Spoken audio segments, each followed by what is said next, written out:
Yet they kept on with their sin, rebelling against the Most High in the desert. They willfully tested God in their hearts, demanding the foods they craved. They even spoke against God himself, saying, God can't give us food in the desert. Yes, he can strike a rock so water gushes out, but he can't give his people bread and meat. When the Lord heard them, he was angry. The fire of his wrath burned against Jacob. Yes, his anger rose against Israel. Even though God had provided water in abundance, they were afraid that he would not provide bread and meat. What was the basis? The cause for this fear? The answer follows in Psalms 78:22. For they did not believe God or trust him to care for them. Isn't that amazing?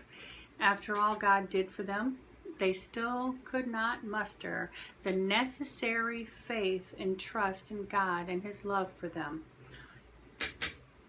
When push comes to shove, do we believe God's promises?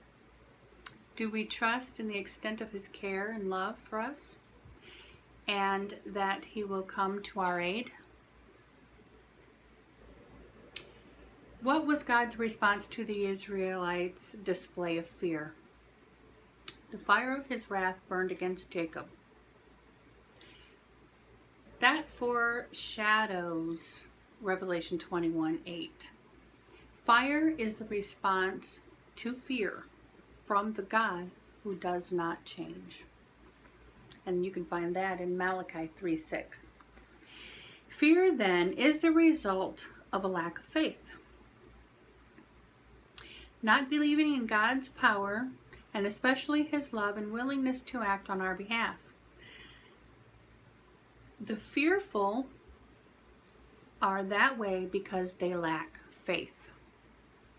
So basically, if you're afraid, if you have fear, it's because you don't have faith. Christ reveals this connection in Mark 4, verse 40. But he said unto them, why are you so fearful? How is it that you have no faith? When Christ saw fear, his immediate response was to question that person's faith. Fear is a very human reaction, as Christ indicates. How we respond depends on our degree of faith. When faith is weak or non-existent, fear becomes the controlling factor rather than faith.